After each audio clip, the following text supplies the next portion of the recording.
네, 안녕하세요. 바로 시작하도록 하겠습니다.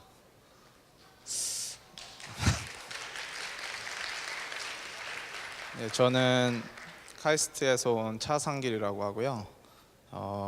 저는 현재 카이스트의 소프트웨어 보안 연구실을 이끌고 있습니다. 소프트웨어 보안 연구실에서는 이제 바이너리 분석 관련 연구들을 많이 진행하고 있는데, 오늘 제가 이제 발표드릴 내용도 이제 바이너리 분석을 통한 자동 exploit 생성이라는 주제로 이제 발표를 할 예정이고요. 사실 여기 보시면 뭐 제목이 좀 거창하죠. 뭐 과거, 현재, 그리고 미래 뭐 이렇게 이야기를 했는데, 결국 지금까지 제가 자동 exploit 생성 관련 연구나 그 관련 도구들을 많이 만들었는데, 그때 그런 도구나 이렇게 연구를 하면서 했던 경험들, 그리고 이러한 분야가 어떻게 발전할 것인지에 대한 제 생각에 대해서 이제 얘기를 하는 시간을 가져볼까 합니다. 많은 분들이 이미 아실 거라고 생각합니다. 여기 뭐 사이버 그랜드 챌린지라는 뭐 CGC라고도 부르는 CGC 챌린지 대회가 미국에서 열리게 되죠. 미국 라스베가스에서 8월 초에 열리게 되는데, 한 22억 원, 한국 돈으로 22억 원 정도 되는 우승 상금을 걸고 여러 팀들이 참가해서 이제 자웅을 겨루게 되는 대회입니다. 이 대회를 이제 한마디로 표현하자면 뭐 사람이 아닌 컴퓨터 간의 해킹 대회다, 이렇게 생각하시면 될 것 같은데요. 뭐 우리 해킹 대회 많이 여기 해보신 분들도 있을 테고 한데, 해킹 대회라고 하면 보통 이제 우리가 CTF라고 해서 사람들이 직접 어떤 프로그램의 취약점을 찾고 뭐 취약점을 찾아서 공격 코드도 만들고 뭐 이런 과정들을 이제 사람들이 직접 하고 그걸 가지고 경쟁하는 대회가 이제 CTF 대회잖아요. 근데 이 CGC라는 챌린지는 그러한 대회를 사람이 아닌 컴퓨터 간의 대회로, 컴퓨터가 알아서 하는, 그러니까 일종의 인공지능 대회인 거죠. 그래서 그런 대회를 만들어 보자 라고 해서 만들어진 대회입니다. 근데 이게 결국 뭐 우리가 많이 한국에서 많이 이제 화제가 되고 있는 이제 알파고 같은, 바둑에서의 알파고와 같은 개념이 어떻게 보면 이제 해킹 대회에 적용됐다라고 볼 수 있을 것 같고요. 좀 더 상세히 말씀드리자면 각 이 참가팀에서는 어떤 분석, 인공지능을 갖는 분석 시스템을 만들고요. 컴퓨터 시스템을 만들고 그 시스템을 디플로이한 상태에서 이제 주최 측에서 제공하는 바이너리들을 받고요. 그 바이너리를 가지고 이제 자동으로 취약점도 찾고, 거기에 존재하는 취약점들을 찾고 그걸 가지고 공격 코드도 만들고 또 패치도 하고, 이런 공방 여러 가지 부분을, 그 공방 모든 부분을 이제 자동화하는 그런 대회라고 생각하시면 되겠습니다. 그래서 이제 실제로 이제 8월에 총 7개 팀이 올라가게 되는데, 본선에 여기 보시다시피 이 그래프는 예선 성적을 나타내는 그래프예요. 그래서 여기 이 라인이 이제 컷오프 라인인데, 이 라인 위에 있는, 그러니까 이거보다 점수가 높은 팀들이 이제 CGC 본선에 출전하게 됩니다. 근데 여기 보시면 이제 제일 점수가 높은 팀이 1위 팀이 하나가 보이는데, 이 팀이 이제 카네기 멜론 팀이거든요. 미국의 카네기 멜론 대학교 팀이고, 실제로 제가 여기 한국에 오기 전까지 이 CMU 대학에 다니면서 이 팀에 소속이 되어 있었고, 제가 이 팀에서 이제 사용하고 있는 툴의 이름이 이제 메이엠이라는 툴이 있습니다. 그래서 그 메이엠이라는 툴을 제가 주 저자로 개발도 참여하고 논문도 내고 뭐 이런 이쪽 관련 연구들을 많이 해왔기 때문에, 그래서 이제 저의 경험에 비추어서 이제 자동화된 해킹 기술 분야가 어떻게 발전하고 있는지에 대해서 좀 이야기를 나눠볼까 합니다. 그래서 이제 해킹의 자동화에 대해서 이제 얘기를 하는 건데, 그거에 대해서 자세히 얘기를 하기 전에 도대체 우리가 왜 해킹을 자동화하는가라는 질문에 먼저 대답을 할 수 있어야 될 것 같아요. 왜냐하면 해킹을 자동화한다고 했을 때 단순히 받아들이면 그냥 그야말로 해커를 돕는 뭔가 악의적인 행위를 하는 그런 기술로 생각이 될 수 있잖아요. 그럼 도대체 이걸 왜 연구를 하느냐 이런 질문을 할 수밖에 없을 것 같습니다. 그래서 일단 저는 4가지 측면에서 해킹을 자동화하는 것이 중요하다고 생각을 하는데요. 첫 번째로는 멋있습니다. 멋있다는 의미는 이제 해킹 이제 뭐 공상 과학 영화나 이런 데 보면은 해커들의 어떤 굉장히 전형적인 프로토타입, 뭔가 스테레오타입이 있잖아요. 뭔가 후드티를 쓰고 검은 화면에서 초록 글씨로 뭔가 빠르게 뭔가 타이핑을 하면은 막 갑자기 막 팡팡 터지면서 뭔가 다 해결되고 막 이런 게 해커들의 어떤 스테레오타입인데, 뭐 여기 계신 많은 분들은 당연히 그게 아니라는 거 알고 계시겠지만, 어떻게 보면 해킹을 자동화한다라고 했을 때 그게 만약 성공적으로 된다면 우리가 그 영화에서나 보던 그런 장면들을 실제로 연출할지도 모르겠어요. 그죠? 충분히 가능한 일일 수 있겠죠. 이게 가능하다면. 예, 그렇고요. 사실 그거보다 더 중요한 측면은 일단 해킹이라는 것 자체가 굉장히 수동적, 그러니까 사람의 매뉴얼한 에포트가 많이 필요한 작업인데, 그 중에서도 특히 해킹에서 이제 가장 중요한 부분 중에 하나인 역공학에 있어서, 역공학은 사실 정말 사람 각 개개인의 능력에 따라서 그 성패가 굉장히 달라질 수 있습니다. 예를 들면 어떤 사람은 1시간이면 취약점을 찾아서 공격까지 성공하지만, 어떤 사람은 뭐 일주일이 걸려서 아무리 역공학을 해도 도저히 못 찾겠고, 뭐 이런 경우가 있을 수 있잖아요. 근데 이게 더 문제가 되는 경우 이제 사이버 월페어, 이런 사이버 전쟁 시대가 되는 상황에서 뭐 대규모 분석, 그러니까 뭐 예를 들면 뭐 100개, 1000개 이상의 여러 프로그램에 해당하는 여러 분석, 여러 취약점들을 동시다발적으로 찾아야 되는 이런 상황 속에서는 수동 역공학에만 의존을 하면 결과적으로는 사람이 많은 그런 나라를 이길 수가 없을 것이고, 그리고 대규모 그런 분석이 필요한 경우에 결국 돈과 사람이 부족할 수밖에 없다. 그런 측면에서 해킹의 자동화는 상당히 필요한 분야라고 생각을 할 수 있습니다. 그 다음으로는 이제 버그가 너무 많다는 점입니다. 버그가 많다는 게 무슨 말이냐면, 예를 들면 여러분이 우분투라는 운영체제에 이제 버그 데이터베이스가 있는데요. 거기 가보시면은 온라인으로 된 데이터베이스가 있는데, 거기 가보시면은 실제로 지금 현재에도 10만 개 이상의 버그들이 올라와 있는 걸 볼 수가 있어요. 그 얘기는 그 버그들은 실제로 개발자들이 컨펌을 해서 이건 버그가 맞다 라고 한 버그들이 10만 개 이상이 있는데, 그 버그들이 이제 그 버그들의 개수가 날이 가면 갈수록 사실 줄어들어야 되잖아요. 왜냐하면 개발자들이 계속 고치니까. 근데 그게 아니라 그 숫자를 보면 계속해서 증가를 하고 있습니다. 10년 전부터. 그 얘기는 버그를 고치는 속도보다 버그가 생성되는 또는 버그를 발견하는 그 속도가 더 빠르다는 거죠. 그렇기 때문에 버그는 계속해서 늘어나고 버그는 엄청나게 많은데 이걸 다 고칠 수가 없는 상황인 거예요. 근데 만약에 그 중에 10만 개의 버그가 있다고 했는데 그 중에 보안에 관련된 취약점이 있다면 당연히 그 버그로 인해서 우리는 보안의 위협을 받을 수밖에 없잖아요.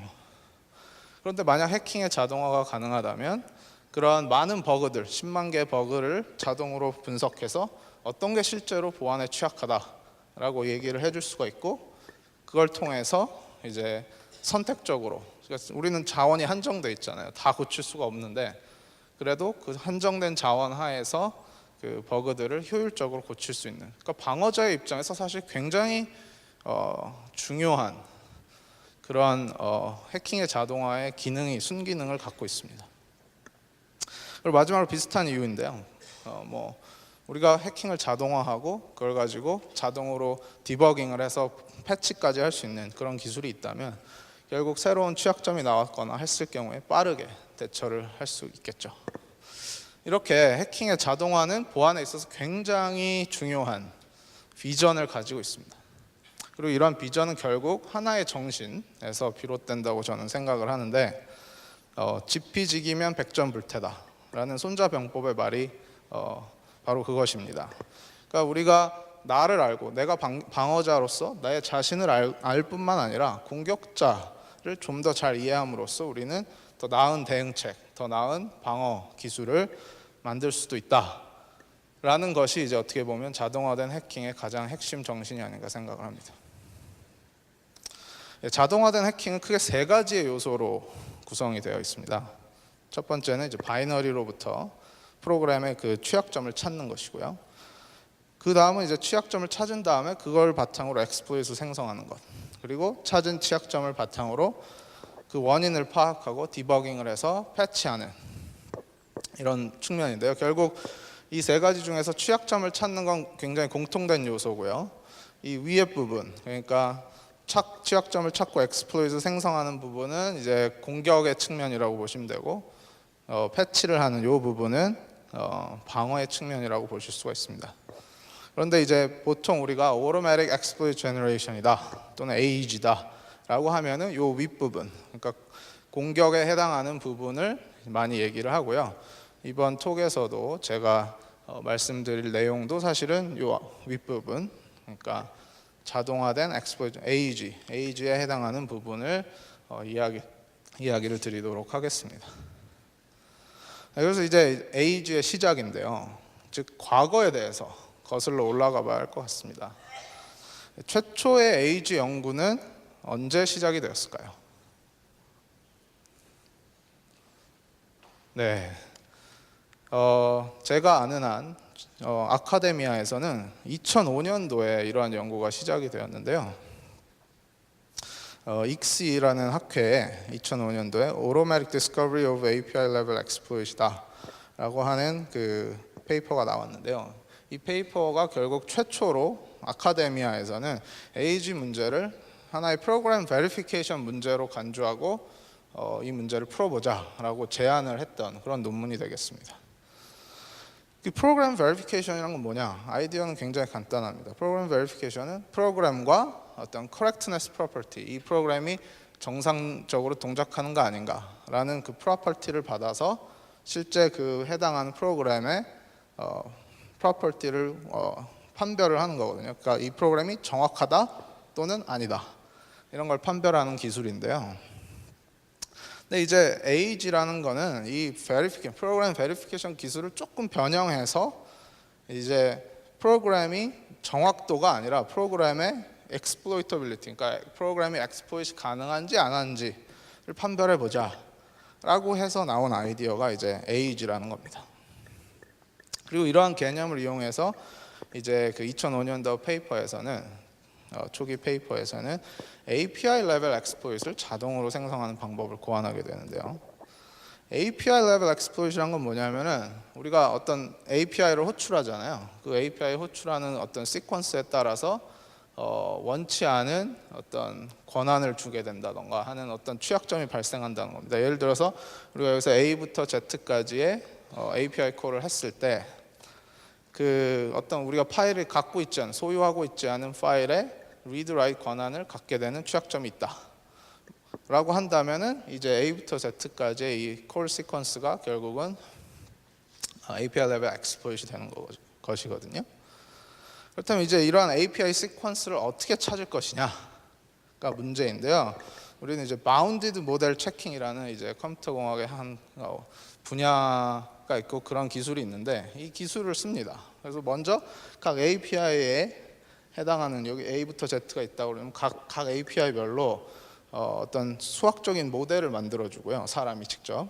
다시 말해서 이제 API별로 이 API가 실행되기 전과 후에 조건들, 그러니까 프리컨디션과 포스트 컨디션에 대해서 정의를 해주고 그걸 이제 우리는 모델이라고 부르고요. 그 모델을 기반으로 어떤 시퀀스가 나와야만 security policy, 예를 들면은 파일을 소유하지 않는 파일을 읽으면 안 된다 이런 폴리시가 있다면 이 폴리시를 위반하는 그런 API 시퀀스를 찾게 됩니다. 그리고 그걸 하기 위해서 하는 방법이 bounded model checking이라는 방법이고요. 그런데 이 API level exploit을 자동으로 생성하는 것을 가만히 생각해 보면 이 개념을 조금만 확장하면 우리가 잘 알고 있는 format string exploit을 자동화할 수 있는 데 쓰일 수 있다는 것을 알게 됩니다. 예를 들면은 이 format string에서 우리가 format string 버그를 취약점을 찾았다 라고 가정을 하면 결국 우리가 format string의 그 format 부분을 우리가 자유롭게 변형을 할 수 있다라는 가정이 있는데요. 그런 가정이라면 결국 format string의 각 바이트별로 어떤 바이트 시퀀스를 주느냐에 따라서 exploit이 성공할 때도 있고 안 할 때도 있잖아요. 그러니까 아까 같은 경우는 하나하나의 API가 하나의 그 시퀀스를 구성하는 토큰이 됐다면, 여기서는 포맷 스트링에서는 포맷에 존재하는 각 하나하나의 바이트가 토큰으로 작용을 해서 이 바이트의 시퀀스, 바이트를 어떤 시퀀스로 배열을 해야만 포맷 스트링 exploit이 성공할 수 있을까라는 것을 바운디드 모델 체킹 프로블럼으로 모델링해서 풀어보자는 겁니다. 그리고 이건 굉장히 간단한데, 왜냐하면 각 바이트는 값이 총 256개 값밖에 가질 수가 없어요. 0부터 255 사이 값만 가질 수 있잖아요.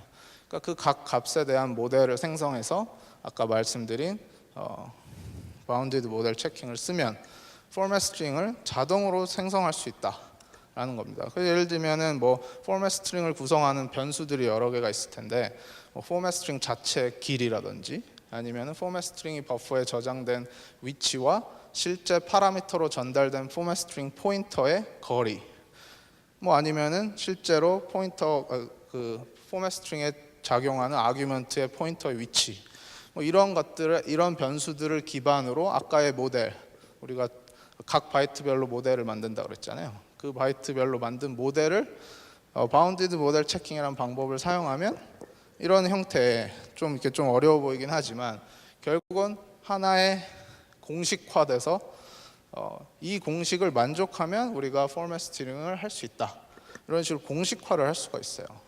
그래서 이거를 만족하는 방정식의 해를 구하면 우리는 포맷 스트링 exploit을 만들 수가 있다는 것이죠.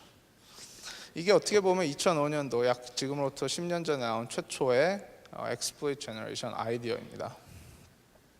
그런데 이제 이 논문의 한계점이라면, 물론 최초의 시도였다는 점에서 큰 의의가 있지만, 우리가 API 모델을 알고 있고 사람이 직접 그 만든 모델상에서만 동작한다라는 단점이 있었고요. 그리고 또 우리가 실제 쉘을 생성하는 그런 exploit이 아니라 그냥 뭐 예를 들면 어떤 임의의 주소에 write를 할 수 있다라는 정도까지만 고려를 했던 그런 부분이 있었고요. 사실 그보다 더 중요한 부분은, 이게 바운디드 모델 체킹 같은 경우는 결국은 모든 가능한 프로그램 경로를 다 생각을 해야 되는데, 그러다 보니까 사운드네스, 그러니까 정확도에 있어서 문제가 발생을 하게 됩니다. 그렇다 보니까 우리가 exploit을 생성했다 하더라도 그게 동작하지 않는 exploit이 발생할 수가 있는데요. 그 얘기는 결국 예를 들면 뭐 포맷 스트링을 우리가 가정이 처음에 출발한 가정 자체가 포맷 스트링을 우리가 마음대로 다 바꿀 수 있다, 이런 가정을 하고 이제 출발을 했는데, 실제 프로그램을 실행해 봤더니 그 실행 경로 하에서는 포맷 스트링을 우리 마음대로 조정할 수 없다. 예를 들면 %라는 기호를 쓸 수가 없다, 이렇게 나와버릴 수가 있잖아요. 그렇게 되면 이거는 포맷 스트링 자체 그 exploit을 만들었다고 할지라도 그 exploit을 가지고 실제 적용을 할 수는 없는 그런 문제점들이 발생했었습니다. 네, 그래서 이렇게 2005년에 첫 논문 이후로 다양한 연구들이 시작이 되었는데요. 그 대표적인 예가 이제 2008년도에 나온 APEC이라는 논문입니다. 이 논문에서 이제 패치를 기반으로 한 exploit 생성에 대한 기술을 이제 선보였는데요. 여기서는 이제 뭐냐면 취약점 패치 있잖아요. 패치, 우리가 뭔가 security 업데이트, 그 패치 자체가 exploit을 생성하는 하나의 힌트로 작용할 수 있다라는 새로운 관점을 제시하는 논문이 됩니다. 자, 그런데 왜 갑자기 생뚱맞게 패치를 사용해서 exploit을 만드느냐라는 이제 질문을 할 수가 있잖아요. 이 패치를 사용하는 가장 큰 모티브는 뭐냐면, 보통 우리가 뭐 보안 업데이트다 해서 이제 윈도우는 뭐 화요일마다 보안 업데이트가 뜨고 뭐 그런 업데이트 있잖아요. 그런 업데이트인데, 윈도우 업데이트가 80%의 클라이언트에 설치되기까지에는 최소 24시간이 걸린다라는 통계적 자료가 있고요. 그런데 또 한 가지 측면은 이제 우리가 뭐 바이러스나 이제 웜이라고 하는, 그러니까 자동으로 퍼지는 이제 바이러스의 한 종류인데, 이 악성 코드가 일반적으로 네트워크상에서 퍼지는 데는 1시간 이내면 충분하다라는 통계 자료들이 있습니다. 그래서 이 두 가지 사실을 보고 가만히 생각해 보면, 만약에 우리가 패치가 이제 나온 딱 그 시점에서 자동으로 공격자가 exploit을 생성할 수 있다면, 몇 분 만에, 그죠? 패치가 딱 나오자마자 그걸 받아다가 자동으로 exploit을 만드는 거죠. 그렇다면은 이제 많은 대다수의 컴퓨터들이 패치가 적용이 안 됐을 것이고, 그런 패치가 적용이 되지 않은 컴퓨터들에 대해서 자동으로 공격을 할 수가 있을 것이다 라는 이제 모티브를 바탕으로 진행된 연구가 이제 Automatic Patch Based Exploit Generation입니다. 이제 이 논문에서 주요 대상으로 삼았던 거는 입력값을 검증하는 형태의 버그가 있는데요. 예를 들어서 어떤 파서가 있는데 입력값이 들어왔을 때 어떤 크래시를 발생하고 취약점을 발생시켰다 라고 했을 때, 그 취약점을 막기 위해서 패치를 한다 그러면 대부분의 경우에 어떤 sanitization 체크를 넣을 수가 있죠. 그러니까 if 뭐 이런 형태의 입력이면 에러를 리턴하세요, 뭐 이런 식의 패치가 발생했다라고 가정을 한다면, 결국 패치된 프로그램과 패치되지 않은 원본 프로그램을 봤을 때 패치된 프로그램에 sanitization 체크가 있다라는 가정이고요. 그 sanitization 체크를 보고서 우리가 만약에 그 sanitization 체크를 통과할 수 없는, 그러니까 sanitization 체크에서 걸려서 에러가 리턴되는, 그 에러가 리턴되는 입력값을 찾으면 원래 오리지널 프로그램에서는 exploit이 될 확률이 높다라는 가정이거든요. 그래서 이러한 가정을 근거로 이제 sanitization 체크에 대한 그 sanitization 체크를 에러로 만족시키는, 에러가 나타나는 그 sanitization을 통과하지 못하는 입력값을 자동으로 찾는 기술을 개발하게 되는데, 그것은 이제 Wikis Precondition이라는 프로그램 분석의 한 기법을 사용하게 됩니다. 그런데 이러한 이제 APEC의 어프로치의 가장 큰 한계점은 여러분들도 아시다시피 입력값 검증에 관련된 버그만 처리를 가능한 거잖아요. 가정 자체가 굉장히 세고요. 그리고 실제로 입력값 검증을 통과하지 못했다고 해서 그게 쉐를 따는 exploit은 아니잖아요. 그러니까 무슨 말이냐면 뭐 크래시를 유발할 수는 있더라도 그게 실제 exploit과는 상당히 거리가 있었습니다. 그렇기 때문에 이제 그런 부분들이 가장 큰 한계점이라고 할 수 있고요. 사실 2008년도까지 여기까지의 연구들은 실제 쉐를 실행하는 exploit에는 큰 관심이 없었어요. 왜냐하면 그때 당시만 해도 이런 연구를 하는 것 자체가, exploit을 만든다는 것 자체가 그냥 뭐 공격자를 도와주는 거지 도대체 우리가 왜 할 필요가 있느냐, 이렇게 생각하는 경우가 많았거든요. 그런데 이제 2009년에 이르러서 실제 exploit을 생성하는 그런 알고리즘들이 나타나기 시작합니다. 그게 이제 2009년 그 대표적인 예가 히일란의 2009년 논문인데요. 이 논문은 최초로 이제 컨트롤 플로우 하이잭 exploit을 자동으로 생성하는 그러한 형태의 알고리즘을 개발하는 그런 논문이 됐습니다. 그러니까 여기서의 이제 가장 핵심은 우리가 프로그램의 크래시가 이미 주어졌다라는 가정이 있고요. 그리고 그냥 단순 크래시가 아니라 사실은 굉장히 스페시픽한 특정 조건 하에 크래시가 주어졌다라고 가정을 하고, 그 가정 하에 exploit을 생성하는 알고리즘을 개발한 것이었는데요. 뭐 여기서도 그냥 바로 나타나지만 결국 가장 여기서의 핵심은 가정이 또 역시 너무나 셉니다. 예를 들면 이 특정 조건이라는 게 EIP가 우리 마음대로 핸들될 수 있는 취약점을 이미 찾았다라는 가정, 또는 임의의 쓰기가 우리가 가능하다라는 그런 가정, 이런 가정이 이미 존재하는 상태에서 exploit을 자동으로 만드는 그런 것이었기 때문에 어떻게 보면은 뭐 트리비얼하게 보일 수도 있지만 어쨌든 이러한 가정 때문에 굉장히 많은 한계점을 가지고 있었습니다. 어쨌든 그래도 이 논문 자체가 exploit을 자동으로 생성하는, 실제 쉐를 생성하는 그런 exploit을 만드는 최초의 논문이었다라는 점에서 큰 의의가 있고요.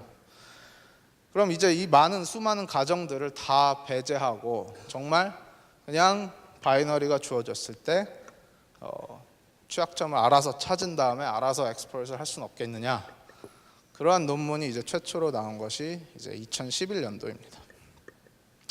그런 앞에서 말씀드린 여러 가지 가정들을 종합적으로 해결하고자 이렇게 나온 최초의 노력이고요. 여기에 이제 저도 저자로 포함이 되어 있는데, 결국 최초로 버그를 찾고 엑스플로이트 생성까지 하는 그 쉘을 실제로 실행하는 그런 부분에 있어서의 첫 시도가 2011년도에 있었다라고 보시면 될 것 같습니다. 그리고 여기서 이제 소스 기반이라고 되어 있는 거는, 우리가 여기서는 바이너리가 아니고요, 사실 프로그램에 소스가 주어졌다라는 가정을 가지고 이제 에이지 문제를 풀어보는 최초의 시도였다라고 생각하시면 될 것 같습니다. 결국 이제 2011년도 에이지 논문을 기점으로 이 분야의 연구가 이제 정립이 됐고요. 더욱 발전을 하게 됐는데, 아까 말씀드린 이제 DARPA의 CGC라든지 그런, 거기서도 역시 동일한 이제 에이지의 개념을 발전시켜 보자, 이 연구를 좀 더 발전시켜 보자라는 취지로 시작된 것이고, 그리고 현재 전 세계 많은 연구자들이 사실 이 분야에 대해서 연구를 하고 있는 상황입니다. 대표적인 에이지 관련 연구 논문들은 다음과 같고요.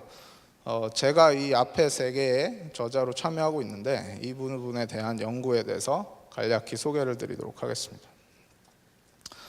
그래서 아까 말씀드렸다시피 에이지는 프로그램 베리피케이션을 변형하는 그런 문제, 그러니까 그렇게 문제를 바라보는 데서 출발하거든요. 2005년도부터 그렇게 출발을 했는데, 그럼 도대체 이 프로그램 베리피케이션을 어떻게 할 것이냐 라는 측면입니다. 그래서 그 부분을 할 수 있는 기술이 이제 바로 기호 실행이라는 기술이고, 심볼릭 엑스큐션, 많이 들어보신 분들도 계시겠지만 이런 기술을 씁니다. 그래서 심볼릭 엑스큐션은 이제 프로그램의 실행 경로를 체계적으로 탐색하는 기법이에요. 그리고 이제 프로그램이 만약에 이제 각각 실행 경로를 따라서 실행을 하다가 그 원하는 우리가 어떤 실행 경로를 따라가기 위한 입력의 조건이 무엇이냐, 이걸 자동으로 계산해내는 겁니다. 그때 입력에 대한 조건을 이제 path formula라고 부르고요. 여기 path formula라고 부르고, 이 포뮬라의 해를 구하면 결국 그 프로그램의 입력 값이 됩니다. 그런 건데요. 이제 예를 들어서 이제 설명을 드리도록 하겠습니다. 여기 굉장히 단순한 프로그램이 있습니다. 여기 input이라는 부분은 이제 입력 값을 받는 부분이고, 사용자 입력 값. 그 입력 값에 따라서 이런 컨디션을 거쳐서 프로그램이 실행이 되는데요. 예를 들어서 여기 assert false가 있잖아요. 만약에 이 경로를 따라서 실행이 돼서 assert false가 오면, 그러니까 assert failure가 나면 이게 예를 들면 crash다라고 가정을 해봅시다. 이게 우리가 찾고자 하는 버그다라고 이제 가정을 해봅시다. 굉장히 단순화시켜서 이걸 버그다라고 가정을 하고, 그럼 이걸 어떻게 기호 실행을 통해서 이 버그를 찾을 수 있느냐의 문제거든요. 자, 그러면 기본적으로 우리가 심볼릭 엑스큐션의 반대는 concrete execution이라는 개념이 있어요. 그러니까 우리가 그냥 프로그램을 입력값을 줘서 실행하면 그거는 concrete execution이거든요. 걔는 뭐냐면은, 예를 들어서 입력값이 1이다. 그럼 그 1에 해당하는 거를 이밸류에이션해서 1이 42보다 크지 않으니까 1로 가고, 이런 거거든요. 그런데 기호 실행 같은 경우는 입력값을 실제 값으로 놓는 게 아니라 심볼릭한 기호로 놓는 거예요. 기호는 뭐냐면은, 우리가 방정식에서 예를 들면 미지수 x다라고 하면 x라는 기호가 있잖아요. 그런 기호의 개념이에요. 그래서 뭐냐면은 뭐든지 다 가질 수 있다는 뜻이에요. 어떤 값이든지. 자, 이 x가 뭐든지 어떤 값이든지 다 가질 수 있으면 어떤 현상이 발생합니까? 이 만약에 첫 번째 컨디션에 우리가 들어갔을 때 x는 42보다 클 수도 있고 작을 수도 있잖아요. 그렇기 때문에 true로 갈 수도 있고 false로도 갈 수가 있습니다. 우리는 이 모든 케이스를 다 고려해 줘야 되는데요. 만약에 우리가 true branch로 갔다라고 가정을 해봅시다. 그랬을 때는 우리가 x가 42보다 크기만 하면은 우리가 항상 이 경로로 실행을 한다라는 걸 알 수가 있죠. 그래서 이 조건을 기억을 해주는 거예요. 자, 그 다음에 이제 두 번째 브랜치를 만약에 이제 그 반대로 간다, 또 false branch로 간다라고 하면은 반대로, 아까와는 반대로 x가 42보다 작거나 같다, 이런 식으로 이제 그 조건을 기억해 주는 거죠. 자, 근데 만약에 우리가 일로 와서 이제 두 번째 브랜치를 만났다라고 가정을 해봅시다. 자, 그럼 이 상황에서는 또 역시 일로도 갈 수 있고 false로도 갈 수도 있는데, 만약에 true로 왔다라고 가정을 한다면 아까랑 똑같거든요. 결국 x 곱하기 x가 0보다 작다라는 이 조건을 기억하기만 하면 되는데, 문제는 이제 아까 애시당초 1로 들어오기 위해서는 x가 42보다 컸다라는 조건이 있었으니까 최종 조건은 결국 x가 42보다 크고 그리고 x 곱하기 x가 0보다 작다, 이런 식으로 이제 조건을 기억해 주는 것이죠. 마찬가지로 다른 경로에 대해서도 똑같거든요. 똑같이 어떻게 한다, 어떻게 해야지만, 이런 조건을 만족해야지만 이 경로로 올 수 있다 라고 해서 총 3개의 경로가 있는데, 3개의 경로에 대해서 우리가 경로식 패스 포뮬라를 이제 만들 수가 있는 거예요. 그죠?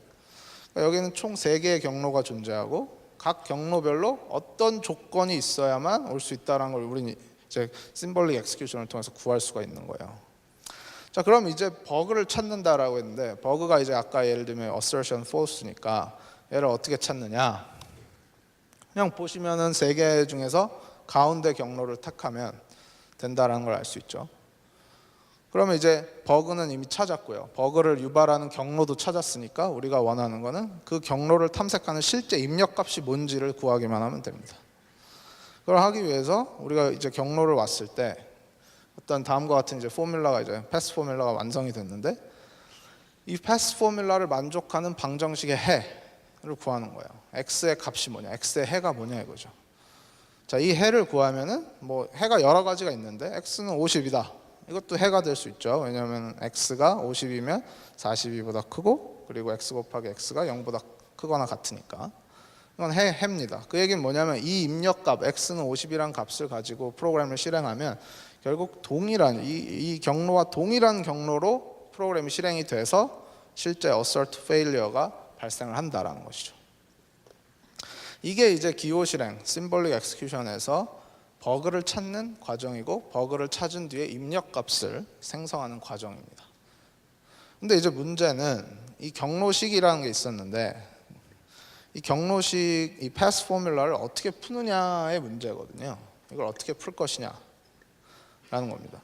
그때 우리가 사용하는 것이 바로 이제 Satisfiability Modular Theory Solver라는 게 있어요. SMT Solver라고 하는 건데, 이제 SMT Solving이라는 건 사실 잘 알려진 NP 문제예요. NP 문제. P equal NP 아시죠? 그러니까 NP 문제인데, 현재 실용적인 레벨에서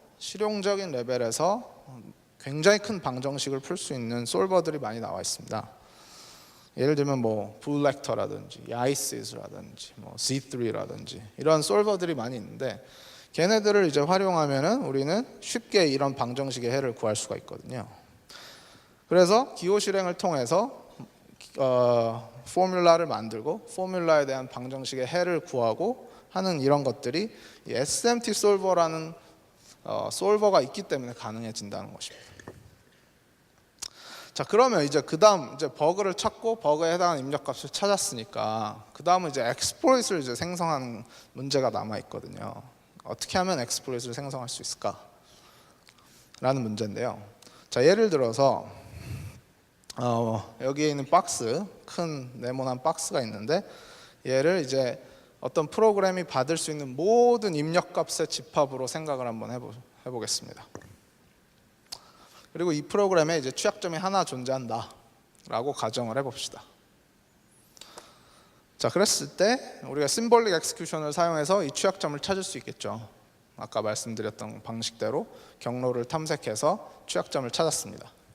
그랬을 때 그 패스 포뮬라, 경로식이 이제 도출이 되는데요. 그 경로식이 나타내는 입력은 결국은 이 전체 입력값의 부분집합이 되겠죠. 무슨 말이냐면 이 부분집합에 있는 입력으로 프로그램을 실행하면 우리가 찾은 취약점을 유발할 수 있다, 그런 뜻이 됩니다. 그죠? 그런데 이제 심볼릭 엑스큐션 통해서 이 취약점을 찾고 취약점에 해당하는 입력값을 찾은 것까지는 좋은데, 이제 exploit을 생성하는 문제가 남아 있잖아요. 근데 가만히 생각해 봤더니 exploit이라는 것 역시 결국은 입력이거든요. 어떤 입력값을 주었을 때 뭐 리모트 쉘이 실행되고 이런 거잖아요. 그리고 그 입력은 또 가만히 생각을 해보면 동일한 취약점을 유발을 해야만 exploit을 통해서 우리가 원하는 작업을 할 수가 있습니다. 그렇기 때문에 exploit이라는 입력이라는 게 결국은 여기 보이는 부분 집합 안에 또 일부, 아주 작은 일부의 입력이 존재할 것이고, 그걸 가지고 우리가 exploit, control flow hijack 같은 걸 할 수 있을 것이다 라는 아주 직관적인 생각을 할 수가 있습니다. 근데 여기서 문제는 이제 symbolic execution을 통해서 구한 pass 포뮬라는 여기 큰 부분 집합에 해당하는 모든 수많은 입력을 다 나타내는 포뮬라예요. 그죠? 그러니까 엄청나게 뭐 수백 수천만 개의 입력이 존재할 수 있는데, 그 중에서 유독 특별한 애들만 exploit, 정말 실제 쉘을 이제 따는 입력이 존재한다는 건데, 그러면 이 많은 것 중에서 또 얘를 또 찾아야 되잖아요. 근데 심볼릭 엑스큐션은 너무 큰 부분을 고려하기 때문에 이걸 찾기가 너무 확률적으로 어렵다라는 것이죠. 그렇기 때문에 우리는 이런 부분을 찾기 위해서는 좀 더 스페시픽하게, 좀 더 이 작은 부분을 나타낼 수 있는 조건, 제약 조건들을 계산해서 심볼릭 엑스큐션이 만든 그런 방정식에다가 더 스페시픽한 조건들을 넣어주면, 그러면은 여기 아주 작은 부분에 존재하는 exploit도 만들 수 있지 않을까 라고 해서 출발한 부분이 바로 AG라는 AG에서 exploit을 생성하는 가장 핵심적인 내용입니다. 그래서 좀 정리를 하자면, 전통적으로 이제 우리가 symbolic execution을 한다 그러면은 이 위에 하얀 부분 pass 포뮬라만 이제 생성을 하는 거고요. 취약점에 대해서 이제 우리는 찾은 취약점에다가 더 스페시픽한 컨스트레인트를, 제약 조건들을 여기다 넣겠다는 거예요. 예를 들면 뭐 우리가 뭐 코드 인젝션을 한다 그러면 쉘 코드를 어디다 넣어야 되느냐, 아니면은 뭐 ROP 페일로드를 만든다 그러면은 우리가 어디로 점프를 해야 되느냐, 뭐 이런 기타 등등의 제약 조건들을 이제 하나의 수학 공식으로 표현을 해서 여기다 다 넣어주는 거죠. 그렇게 되면 이제 전체 포뮬라를 풀게 되면은 이 모든 걸 만족하는 그 포뮬라의 방정식 해를 구하면 아까 그 작은 부분의 exploit을 구할 수 있다라는 것이 이제 AG의 핵심 내용입니다. 그래서 이게 이제 2011년도에 나온 AG 연구의 핵심 내용인데요. 이 당시엔 사실 소스 코드가 주어졌다라는 가정하에 연구가 진행이 되었어요. 하지만 만약에 소스 코드가 없다라면 어떨까요? 실제로 보안에서는 대부분의 경우에 소스 코드가 없기 때문에 바이너리 분석을 사용하지 않을 수가 없거든요. 그래서 이제 나온 게 2012년도에 바이너리 기반 AG를 이제 하려고 했던 시도가 나왔고, 그게 이제 메이엠이라는 툴이 지금도 이제 CGC에서 사용되어 있는 그런 툴이 되겠습니다. 근데 바이너리 분석을 도대체 왜 해야 되는가라는 질문을 먼저 하실 수가 있을 것 같아서 얘기를 하자면, 사실 바이너리 분석이란 것은 소스가 존재하지 않는 상용 프로그램 아니면 third party 프로그램이나 라이브러리들에 있어서 당연히 중요할 수밖에 없고요. 그건 뭐 누구나 동감하는 부분이고, 아니면 우리가 뭐 여러 장비들, 우리가 뭐 장비들, 그러니까 뭐 예를 들면 수입된 장비, 뭐 인베디드 디바이스, 뭐 이런 부분에 있어서의 거기는 이제 결국은 바이너리, 우리는 바이너리밖에 볼 수가 없거든요. 그리고 말웨어는 뭐 말할 것도 없고요. 그렇기 때문에 바이너리 없이는 사실 완벽하게 이제 취약점을 찾거나 exploit을 하는 것이 어려운데, 그뿐만 아니라 우리가 심지어 소스를 갖고 있다라고 하더라도 실제로 우리가 생성되는 바이너리는 소스 코드와는 사실 또 다를 수가 있거든요. 그러니까 예를 들면 컴파일러가 우리가 소스상에서는 볼 수 없는 여러 가지 로직들을 넣어놓기 때문에 실제 생성되는 바이너리를 보지 않으면 메모리 레이아웃이 뭐 스택이 어떻게 알로케이션이 돼 있고 베리어블이 어디 가 있고 이런 부분을 알 수가 없어요. 소스만 보고서는. 그렇기 때문에 프로그램의 취약점을 찾거나 exploit을 생성하는 것이 어려울 수가 있습니다. 그래서 이제 바이너리 분석이 AGS에서는 굉장히 필수적인데, 문제가 바이너리 분석이라는 것 자체가 소스 코드 분석에 비해서 굉장히 어렵다라는 점입니다. 그 가장 큰 이유 중에 하나가 뭐냐면 프로그램 앱스트랙션의 부재인데요. 소스 코드에 이제 존재하던 수많은 정보들이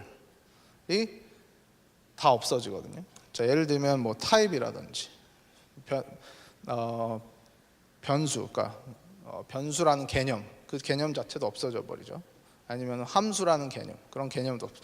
그러니까 결국 여기 바이너리 코드를 보면 사실 우리가 어디서부터 어디가 펑션이 시작되고 펑션이 어디서 끝나는지 이걸 사실 알 수가 없어요. 사실 바이너리 코드만 보면은. 물론 이제 우리가 사람이 보면은 알 수가 있지만 여기서 보면 사실 뭐 어떤 변수라는 개념도 전혀 없고 그냥 뭐 레지스터랑 메모리밖에 없잖아요. 그러니까 우리가 사실 C나 뭐 우리가 프로그래밍 언어에서 가지고 있던 여러 가지 그 추상적 개념들이 다 손실이 됩니다. 그렇기 때문에 이런 정보 없이 코드를 이해하는 것은 굉장히 어렵고 사실 이게 많은 분들이 이제 역공학 하는 가장 기본적인 이유가 되잖아요. 그런데 재밌는 사실은 뭐냐면 AG라는 걸 하려면 바이너리 분석이 어렵다. 이건 누구나 공감을 합니다. 그런데 AG를 하려고 보면 굉장히 역설적으로 또 소스보다 바이너리 분석이 더 쉬울 때가 있어요. 아까도 말씀드렸지만 소스 코드에서는 상세한 메모리 구조, 그러니까 뭐 스택에서 어디에 지역 변수, 어디에 알로케이션이 돼 있고 이런 것들 알 수가 없고, 그다음에 컴파일러마다 전혀 다른 코드, 바이너리 코드를 생성할 수 있기 때문에 실제로 소스 레벨에서 소스를 보고 엑스플로이트 하더라도 실제 바이너리 상은 또 다른 문제가 되잖아요. 그리고 엑스플로이트 만드는 당연히 이런 메모리 구조에 대한 이해가 필수적이고요. 그렇기 때문에 바이너리가 있는 것이 어떻게 보면 AG에 있어서는 더 쉬울 수도 있다. 그런 측면이 있습니다. 그래서 저희는 이제 자동으로 바이너리 분석을 하는 것이 목적이기 때문에 결국 자동화된 역공학을 하는 그런 시스템을 만들게 되는데요. 그 개념적으로 그걸 설명을 드리자면 이제 바이너리가 있다라고 하면 이 바이너리를 어떤 하나의 중간 언어 형태로 표현을 합니다. 이 중간 언어는 뭐 예를 들면 다양한 이제 아키텍처가 있을 때 걔네들을 하나의 공통된 형태로 표현하는 방식이고요. 이 중간 언어를 기반으로 우리는 이제 컨트롤 플로우라든지 데이터 플로우라든지 이런 것들을 다 계산을 해서 실제로 손실되었던 앱스트랙션도 우리가 다시 복원을 하고, 그래서 기존에 우리가 소스 코드 분석에서 많이 사용됐던 또는 컴파일러 옵티마이제이션에 사용되었던 여러 가지 이제 분석 기법들을 적용을 해서 여러 가지 일들을 할 수가 있게 됩니다. 그래서 그 중에 하나가 이제 exploit generation이고, 아까 말씀드린 메이햄이라는 툴이 최초로 이런 바이너리 코드를 기반으로 이제 AG를 실행하는 그런 시스템이 됩니다.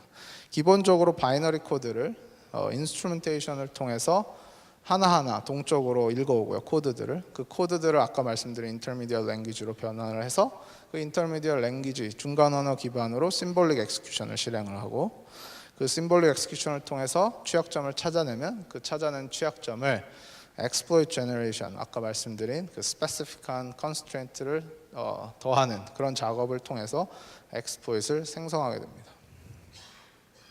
그래서 실제로 2012년도에 저희가 처음 이 툴을 만들었을 때 결과인데요. 우리가 알고 있었던 여러 개의 취약점에 대해서 저희 툴을 검증을 했는데 대략 평균 100초 정도의 모든 exploit을 성공을 했다. 그러니까 취약점을 찾고 성공적으로 exploit을 하는 그런 것을 볼 수가 있었고요. 윈도우랑 리눅스에 걸쳐서 한 29개에 대해서 했었던 부분이고, 사실 이 중에 두 개의 프로그램은 사실은 기존에 알려지지 않았던 exploit을 저희가 찾았던 그런 결과가 있었습니다. 하지만 이제 이건 2012년도의 얘기고, 사실 이 이후로 저희가 수많은 엄청난 이제 엔지니어링을 통해서 이제 메이엠이라는 시스템을 굉장히 가다듬었고, 지금 최근에 이제 결과를 말씀드리자면 이제 저희가 37,000개의 대비한 바이너리들을 저희의 툴로 이제 검사를 했고요. 총 7.7년의 CPU 타임. 그러니까 저희는 이제 패러렐하게 여러 개의 그 머신을 사용해서 했기 때문에 이런 큰 숫자가 나오는데, 어쨌든 굉장히 오랜 시간 동안 저희 툴을 돌려서 총 한 2억 개 이상의 20억 개 이상의 그 테스트 케이스를 만들었고, 그 다음에 260만 개 이상의 크래시를 발견을 했고요. 그리고 이걸 이제 크래시라는 게 사실은 뭐 여러 경로를 가더라도 같은 크래시가 날 수 있거든, 같은 원인에 의해서. 그래서 그런 것들을 이제 묶어서 유니크한 크래시가 몇 개나 되느냐라고 봤더니 약 13,000개 정도의 유니크한 버그를 찾아서 다 리포트를 한 상태입니다. 이미. 그래서 데비안에서 굉장히 고마워했었고, 사실 그때 보면은 그 버그 데이터베이스 보시면은 그 그래프가 있어요. 그 버그 리포트가 갑자기 어느 순간, 저희가 이게 2014년도 이때인데 그때 갑자기 팍 버그 리포트가 해서 그래프가 팍 점프되는 그 시점이 있습니다. 그때가 저희가 이걸 리포트를 하는 시점이고, 그 중에서 152개가 자동으로 엑스플로이트이 이제 성공이 돼서 저희 툴로 실제로 이건 시큐리티 버그로 돼서 리포트를 했었던 그런 결과가 있었습니다. 이게 이제 메이엠의 최근 결과고요. 사실 그래서 이런 툴이 실제로 이제 CGC에서 사용되고 있었고, 예선에도 사용됐고, 실제로 이제 8월에도 사용될 예정입니다. 물론 이제 메이엠이란 툴은 이제 만들어진 지 얼마 되지도 않았고 여러 가지 한계점도 있는데요. 기본적으로 저희가 만든 에이지라는 테크닉 자체가 모든 엑스플로이터블 버그를 다 찾는다라고 주장하는 것은 아닙니다. 그 얘기는 우리가 놓치는 부분이 당연히 있을 수 있고요. 당연히 우리가 무한한 시간이 존재한다면 모든 경로를 다 탐색해서 찾을 수도 있겠지만 그거는 현실적으로 불가능하기 때문에 그런 얘기를 하는 건 아닙니다. 그러니까 프로그램에 취약점이 있더라도 못 찾을 수 있는 거죠, 당연히. 그리고 어떤 버그가 exploitable 하다라고 해서 저희 툴이 100% 다 exploit을 생성할 수 있느냐? 그건 또 아니에요. 그러니까 취약점을 찾았더라도 exploit을 생성할 수 못할 수도 있어요. 하지만 저희가 리포트하는 버그들은 항상 진짜 버그입니다. 그리고 저희가 exploit이다 라고 얘기하는 그 exploit은 정말 exploit입니다. 그 얘기는 이제 우리가 프로그램 분석을 이야기할 때 사운드네스와 컴플리트네스를 많이 이야기하는데, 저희 툴은 컴플리트하지는 않지만 사운드하다. 그러니까 정확도에 있어서 우리가 말한 부분은 항상 사실이다 라는 것이 이제 저희 툴의 가장 특징이라고 할 수가 있고요. 사실 굉장히 앞으로 가야 할 길이 많은데 그 부분에 대해서는 좀 더 이제 뒷부분에 이야기를 하도록 하겠습니다. 그래서 지금까지 이제 에이지라는 분야가, 학문 분야가 지금까지 어떻게 발전해 왔고 지금 현재 state of the art는 어떻다라는 부분을 간략히 말씀드렸고요. 이제는 이제 에이지가 어떠한 방향으로 발전해 나가야 되는지, 그리고 제가 에이지 관련 연구를 하면서 느꼈던 점에 대해서 이야기를 드릴까 합니다. 에이지에서는 이제 크게 두 가지 챌린지가 있어요. 첫 번째는 취약점을 찾는 것, 그죠? 취약점을 일단 찾아야 뭘 할 거 아닙니까? 그다음에 두 번째는 취약점을 찾았는데 그걸 가지고 exploit을 생성하는 두 가지 챌린지가 존재합니다. 근데 많은 해커분들이, 여기 계신 많은 분들도 마찬가지겠지만, 우리가 취약점을 찾는 것과 exploit을 생성하는 데 있어서 뭔가 분리돼서 생각하는 경향이 하나 있어요. 뭐냐면은 일단 우리가 취약점을 찾아야 되고요. buffer overflow가 됐든 format string이 됐건 use after free가 됐건 찾아야 되고요. 그다음에 그걸 가지고 일단 크래시가 나면 거기서부터 이제 EIP를 바꾸고, 그다음에 여러 가지 ASLR이나 DEP나 이런 걸 우회해서 페일로드를 만드는 이런 작업을 분리시켜서 많이 생각을 하는데요. 사실 이 에이지라는 측면에서 이 문제를 가만히 살펴보면 EIP를 컨트롤하는 이 부분을 사실은 취약점 찾기에 포함해서 생각을 해야 될 것 같아요. 사실 어떻게 보면 이 부분이 제가 오늘 톡에서 가장 핵심적으로 강조드리고 싶은 이야기인데, 그리고 제가 어떻게 일종의 노하우라면 노하우라고 할 수 있는데요. 결국 뭐냐면 취약점을 찾고 EIP를 조정하는 거를 분리가 아니라 그 EIP를 조정할 수 있는 취약점을 찾는 게 목표가 돼야 되는 거예요, 사실은. 그게 무슨 말이냐? 예를 들어서 우리가 취약점이 있다, 그죠? 이 빨간 부분이 취약점이고 컨트롤 플로우 그래프가 있다. 예를 들면 여기에서 버퍼 오버플로우가 터졌다라고 칩시다. 그럼 이 버퍼 오버플로우를 유발하기 위한 경로는 굉장히 다양하거든요. 이런 경로를 통해서 버퍼 오버플로우가 발생할 수도 있고, 또 전혀 다른 경로를 통해서 버퍼 오버플로우가 발생할 수도 있어요. 그런데 기존의 소프트웨어 엔지니어링에서는 뭐냐면은 경로랑 상관없이 어쨌든 이 빨간 점만 찾으면 우리는 끝나는 거예요, 사실. 일단 크래시 찾으면 끝나는 겁니다. 그렇게 생각을 했는데 저는 그게 아니라는 거죠. 뭐냐면 크래시를 찾았으면 거기서 끝나는 게 아니라 실제 이 크래시를 유발할 수 있는 모든 경로에 대해서 어떤 경로로 와야만 실제로 우리가 EIP를 컨트롤하는데 유리할까, 이거를 고려해야 된다는 겁니다. 그러니까 무슨 말이냐면, 예를 들면 버퍼 오버플로우라는 아주 단순한 예제를 보자면, 여기 버퍼 오버플로우가 발생했다. 이 버퍼가 있는데, 그죠? 오버플로우가 발생했다. 버퍼 오버플로우 발생했죠. 로컬 베리어블을 덮었죠. 뭐 이게 포인터일 수도 있고 아닐 수도 있는데, 자, 덮었습니다. 그것과 또 여기서 버퍼 오버플로우가 났는데 리턴 어드레스까지 덮었다. 이 두 가지는 사실 정확히 동일한 취약점입니다. 정확히 동일한 취약점. 그죠? 같은 버그고 같은 버그를 트리거한 건데 이 두 개는 전혀 다른 경로예요. 다른 실행 경로를 가지고 있어요. 예를 들면은 이게 스트링 카피로 버퍼 오버플로우가 났다. 정말 베이직한 example이라고 쳤을 때 이 두 개는 경로가 완전 다르죠. 이 스트링 카피에서 이터레이션을 몇 번 하느냐에 따라서 실행 경로는 완전히 달라집니다. 그런데 트래디셔널한 소프트웨어 엔지니어에서는 그걸 고려하지 않아요. 일단 버퍼 오버플로우가 발생하면 그걸로 장땡이거든요. 그렇지만 에이지에서는 이 경우랑 이 경우는 완전히 극과 극이에요. 여기서 EIP를 컨트롤하는 것과 여기서 EIP를 컨트롤하는 것은 천지 차이로 그 난이도가 달라지거든요. 그렇기 때문에 기본적으로 취약점을 찾고 나서 EIP를 컨트롤한다, 이런 생각을 가지고 취약점을 찾으면 에이지에서 성공할 수가 없고요. EIP를 컨트롤할 수 있는 실행 경로를 찾자, 이런 방향으로 에이지를 해야만 성공할 수가 있습니다. 그리고 이러한 부분은 사실은 기존의 전통적인 CS, 컴퓨터 사이언스에서 인공지능 분야의 기술들을 많이 접목할 수 있는 그런 주제이기도 하고요. 그래서 저희는 실제로 이런 부분에 있어서 많은 연구들을 저희 랩에서는 진행을 하고 있습니다. 예, 저는 이제 에이지 분야가 크게 5가지 방향으로 나아갈 수 있을 것이라고 생각을 합니다.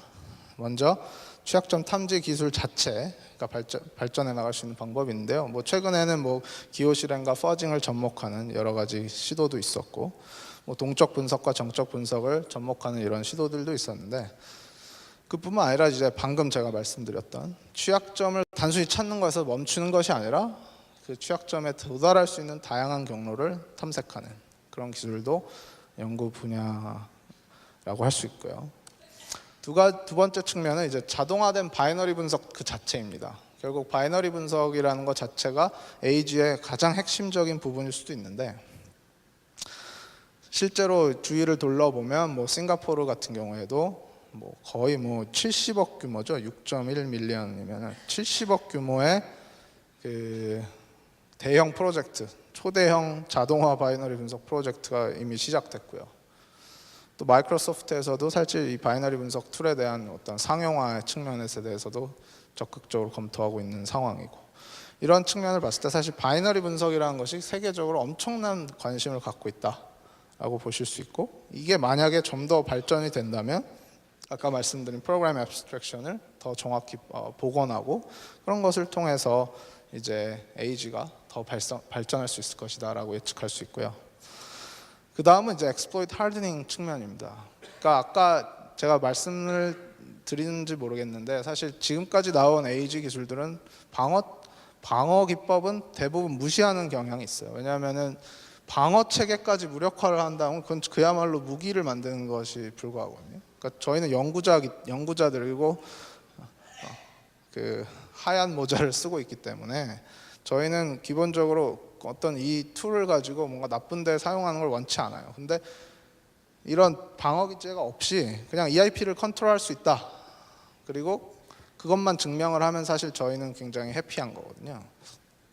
그래서 저희는 사실 그런 측면에서 이제 에이지를 많이 개발해 왔는데, 실제로 그냥 broken exploit 자체가 뭐 방어 체제를 우회하지 못하는 거를 이제 ROP나 이런 걸 적용해서 자동으로 바이패스를 하는, 그걸 만드는 이제 exploit hardening이라는 어떤 분야가 있고, 실제로 그런 예제가 있습니다. 2011년도 연구도 있고. 그래서 만약에 이런 거를 접목한다면 실제 어떤 공격을 할 수 있는 도구를 만들 수 있고요. 그게 실제로 뭐 CGC라는 데서 각 팀별로 하고 있는 게 사실 이런 거거든요. 사실 이런 걸 하고 있어요. 그래서 다 공개는 되지 않았지만 이제 대회가 끝나면 이제 서서히 공개가 되겠죠. 그래서 그런 쪽의 측면에서의 연구도 굉장히 활발할 것으로 예상이 됩니다. 그 다음으로는 이제 공격 기술 자체가 심화될 수 있다는 측면인데요. 주로 이제 버퍼 오버플로나 포맷 스트링 위주로 저희들이 많이 진행을 해왔다면 이제 유저 애프터 프리나 타입 컨퓨전 같은 버그들에 대한 자동화된 공격 그런 것도 이제 개발이 될 것 같고, 그리고 이제 메모리 릭을 통해서 뭐 주소를 알아낸 다음에 그걸 가지고 또 엑스플로이트 하는, 그러니까 한 개 이상의 취약점을 이용해서 동시다발적으로 자동 에이지를 한다. 이런 측면의 연구도 굉장히 활발하게 있을 것이라고 생각되고, 저희 랩에서 사실 이 부분을 굉장히 관심 있게 보는 측면이기도 합니다. 그리고 마지막입니다. 마지막은 자동화된 패치의 측면인데요. 취약점의 탐지, 검증에 이어서 이제 자동화된 디버깅까지 해보자는 거잖아요. 사실 이런 부분이 만약 활성화된다면 사실 아까도 말씀드렸다시피 굉장히 방어적인 측면에서 큰 의의를 가질 수가 있는데, 여기서의 가장 핵심 챌린지는 뭐냐면은 버그의 근본 원인을 찾는 것이 어렵다는 측면입니다. 그래서 그 root cause analysis라고도 얘기를 하는데, 뭐 저희 랩에서도 관련된 페이퍼를 쓰기도 했지만, 결국 이게 정말 어려운 부분이 뭐냐면, 우리가 예를 들면은 뭐 IE에서 인터넷 익스플로러에서 버그가 딱 나왔는데, 그 버그 크래시할 수 있는 리프로듀서블한 테스트 케이스랑 같이 그거를 마이크로소프트 디벨로퍼한테 주면, 그 사람 정말 IE를 개발하는 사람인데 그 개발하는 사람조차도 실제 얘가 이 버그가 어떤 문제에 의해서 이렇게 크래시가 났는지를 파악하는데 거의 한 일주일의 시간이 걸린다고 합니다. 그렇기 때문에 그만큼 복잡한 프로그램에 있어서는 사실 root cause analysis를 하는 게 굉장히 어렵고요. 이런 측면이 굉장히 큰 챌린지인데 앞으로 굉장히 주목되는 연구 방향이고, 저희 랩에서도 관심 있게 진행을 하고 있는 분야라고 할 수 있습니다. 네, 결론적으로 저희가 이제 제가 이제 에이지의 과거, 그리고 이게 어떻게 발전을 해왔고 이제 미래는 어떻게 될 것이다, 이렇게 간략히 설명을 드렸고요. 에이지를 위해서 수많은 프로그램 분석 기법들이 사용되어 왔고, 거기서 에이지에 있어서 바이너리 분석은 필수적이며, 단순히 취약점을 찾는 것이 아니라 어떤 특정 조건, EIP를 뭐 한다든지 그런 조건을 유발하는 실행 경로를 찾는 것이 더 중요하다라는 측면을 말씀드렸고, 앞으로 다양한 방향의 에이지 연구가 있을 것으로 예상이 되는 바입니다. 네, 이상입니다. 혹시 질문 있으면 해주시기 바랍니다. 감사합니다.